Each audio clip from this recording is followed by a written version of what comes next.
Hello Namibian Leapers, heading off next week. My name is Millie Whitehead. I know I've spoken to many of you over the last month or so, getting you organised. And this little video I'm putting together to just go through last minute admin, just to make sure everyone's going to be in the right place at the right time. So bear with me, grab a pen and paper, a cup of tea, and let's get going. So, team size. There's 20 of you. Super exciting. That is a full camp. So it's going to be social, dynamic, buzzy, and great fun. In addition to everybody on this list that you're aware of, we've got 2 other guys joining from France, from Paris, so it's going to be super international group. In addition to that, the 20 of you, you've got the 2 leaders, a cook, and kind of camp manager. So, yep, it's going to be fun. So, brace yourself for fun in the desert. The arrival. You are all arriving on next week, and you're arriving on either Lufthansa, Air Ethiopia, or Qatar. So what we've decided to do is the airport is only about 25 minutes away, and I know you've all booked the airport transfer with Chameleon. So what we are going to do is Chameleon is going to be picking you up with a sign, Chameleon, the Leap, or your name. So when you come out, it's a pretty small airport, you will see that, hop in the car, go to Chameleon, unpack and chill, and wait for everybody else to arrive. Stu, the expedition team leader, is going to be waiting for you in Chameleon. If he's not there for the first arrival, he will be there mid-afternoon. He will have supper with you all, brief you, and be there for the long journey down to camp the next day. Talking of this long journey down to camp, I know I've had a couple of phone calls with families asking about this £140 fare fee for this trip. I can only apologise, okay? You know, it is what it is. Getting to this camp is a multi-logistical feat in itself. Usually people fly there, so we've never had this issue before, and they fly much closer to camp, coming via South Africa, and then it's a short hop, which yes is included in the airport, you know, that little bit is included to get into camp. But when it's a 10-hour journey and it's really expensive, which is usually covered by an airline flight, then there's nothing we can do. So I can only apologise and thank you for all being accepting now that I've explained it to you. The journey is 10 hours each way, so you'll have a stop off on the way to get lunch and a few snacks, so that will be all very easy. So you'll be in camp before it goes dark.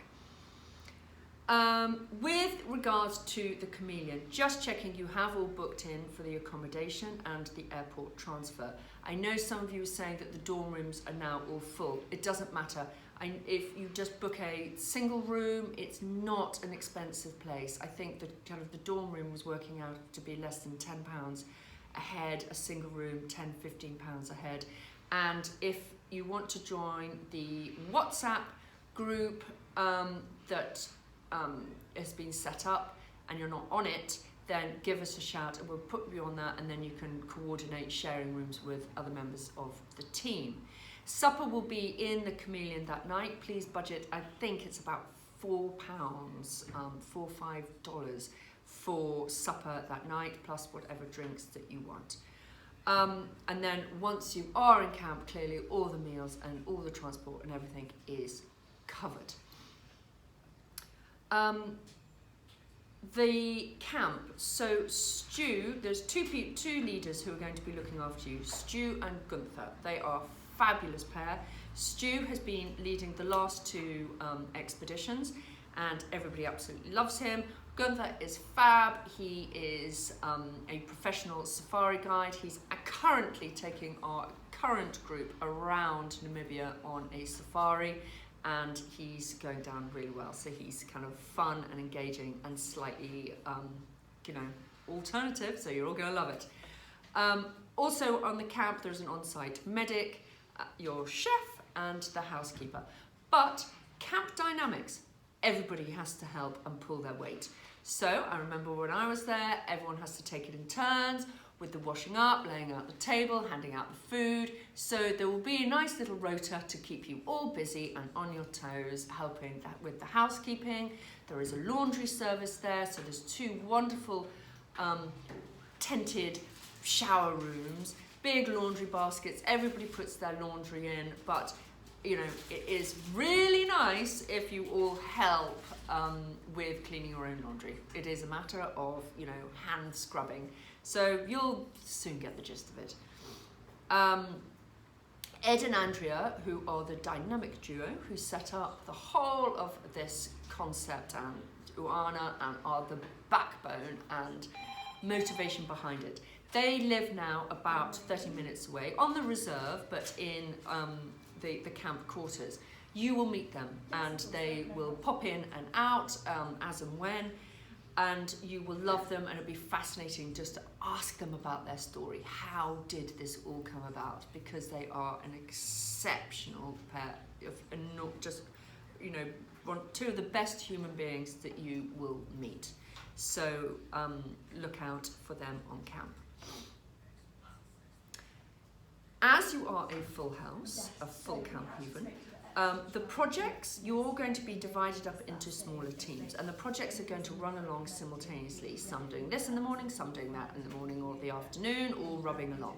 This is a matter for, put your hand up. If you absolutely love something and want to keep doing that, then you just tell Stu and Gunther and it will all just happen. It is an ever-evolving schedule. There is a full schedule, but everything is open to discussion. So just, you know, put your hand up and everyone will work with the team. In addition to the projects, as you know, there is time for mountain biking, trekking, camping out next to the Orange River. Now the Orange River, did you know, is the only river in Africa with no crocodiles in it, and it is blissful. So you will be taken there several times to kind of bob about and float. So if you're wondering why there are reef shoes on the kit list, that is why. Because to get into the river, it's all really kind of rocky and slippery, so everyone is just like, so we needed reef shoes, and there we are. That is why it's on the kit list. Mountain biking, that is also really good. There's all the helmets and everything are out there. Ed is the guy behind the mountain biking. Everyone loved that last time, so we're going to do it earlier on in the expedition, and then you can, you know, if you love it, you can do more. There's going to be elements of going to see the community. That's going to happen after the first 10 days. So we're going to treat the first 10 days because you're all coming from all over the world. I know you've all had your PCR test, but this is just out of respect to the local community that you are all COVID-free. So before anything like that happens, before, you know, we spread any lurgies, I think we are going to do 10 days in camp, fiddling about that. Weather. Okay, anything goes in the desert, so just prepare for the worst. It can be boiling hot during the day and freezing cold at night, or quite mild at night. You never know what you're going to get as the seasons move. You know, you come out, we're on the brink of kind of spring going into summer, so it could get exceptionally hot. Everything on that kit list is there for a reason, so please take it seriously. The most important things to take are thin cotton shirts with a neck, especially you boys with short hair, getting the back of your neck burnt, you know, as you're always out and about during the day, in the back of open Land Rovers, so the sun's always beaming down on you. So please, please take a hat, take a kind of neckerchief to protect the neck, suntan lotion, we'll come to that. Suntan lotion, lip balm, make sure everything in your bag is eco-friendly. The water bottle, head torch, my goodness, don't forget the head torch. That is absolutely vital. So please, literally go through the kit list with a fine tooth comb. One of you was asking, which was really kind, about the community and what could we take. Now, we've spoken to Ed and Andrea about this, and funnily enough, you did mention, you know, shoes, old shoes. You're absolutely right. You know, shoes are really expensive out there and very hard to come by. So if you do have any old pairs of shoes, you know, from trainers to flip-flops, slip them in your bag. If you're looking at your, you know, at the end of the expedition, at your trainers, flip-flops, you might want to leave them there. Baby clothes too, really, really hard to come by. And percussion instruments, the triangle, the maracas, they love that as skipping rope. What we don't want you to take is anything plastic, pens, pencils, and all that craft stuff. They have that. It's just thinking wider, non-plastic, just to help the community. And you know, it's anything that you know that you could just feel, oh God, that would be really interesting. We could use that to help with our kind of interaction with the community when we're there. First aid, health and safety. The biggest risks out there, funny enough, are not COVID. I tell you, if COVID gets into the camp, you have to almost congratulate it. And there is no malaria out there, so don't worry. You know, kind of mosquitoes, Jesus, they certainly have got lost if they're there.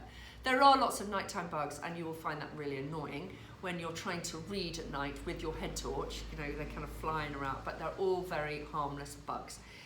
For us, the biggest risks for you that we are really mindful of is sunstroke and dehydration, and I'm not joking.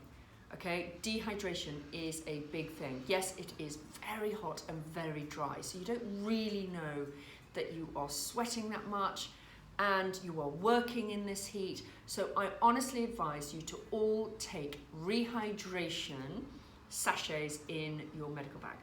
And when I was out there, I was taking one every single day, just to kind of put in the salts and sugars so that you didn't get to that point. Drinking loads of water is really, really important. The sunstroke too, so wearing a hat, hugely important. Not getting sunburnt. So please, you know, the dryness, the suntan lotion, lip salve, moisturizer for the evening, you know, it is very, very dry out there, so please take everything you need. Next item, money. Okay, in Namibia, they accept the South African rand and the Namibian dollar. Namibian dollar is so hard to come by, so don't even bother trying to get that.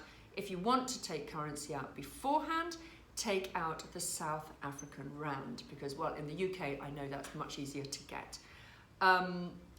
If you haven't got time to get that, don't worry. When you're in Windhoek, there is an ATM and you can get the dollar out then. The first night and the last night in Windhoek, you know, those are costs that you have to cover. And then when you're in camp, the only costs you're going to incur is your bar bill. And I'm just wondering, it would be really nice to leave a tip for the staff in a kind of very, you know, something like $20, £20, you know, at the end of the 4 weeks. And you might go for a little day trip into Karasburg, which is the town, but it's 2 hours away. You probably won't, but if you did, then you might pick up some snacks in the supermarket there. So how much you need all depends on your bar bill. Now, most people say £200 is way enough, but you know, if you tot up a beer, it's going to cost you $2 or $3 a night. I think it's about $2 a beer. You add it up, and kind of work it out yourself and put a line in the sand. But it's not one of those kind of huge places where you're going to be having masses of beers at night. It's a really mellow environment. We're talking kind of a few beers, sundowners every night, a couple of a supper, and early to bed, early to rise. Wi-Fi, keeping in contact. Okay, telling you now, Wi-Fi there in camp is hugely sporadic, okay? So communication usually comes via the camp staff to me, and they kind of go to Ed and Andrea's house if there is an issue. That is how we are going to know about it really, really fast. And there's a satellite phone, so don't worry, from a health and safety point of view, communication is all set up. But if it's like, can I WhatsApp home, can I call home, probably not that easy. Maybe once a week we'll take you to Ed and Dre's house where there is really good Wi-Fi to send the odd WhatsApp, but literally I would be approaching this that it is a Wi-Fi detox. So brace yourself, mentally prepare yourself, and parents, any messages that you want in quickly, so much easier just to send them to me. And on the day that you all fly off, I will send your parents the right mobile numbers for everybody so that you have them, can stick them on the fridge. So let me just check that is everything. If you haven't, just last bit of admin from Zoe and Liv, who I know are on chasing you for various odds and sods. We are chasing you for the passport photos. If you have not sent us your passport photo, please do this. We need this because we need to register everybody with the emergency evacuation company so that it is all there before you've even arrived. So please do that. And can you go into your MyLeave and tick the consent form? Anything else? If you've not done already. Okay, that's a message from Zoe. So, other than that, have a fantastic time. You will love it. It is one of my favourite places in the world, and there is going to be a little treat for you, which I haven't mentioned, but you just brace yourself for the treat that's coming. Have a wonderful time.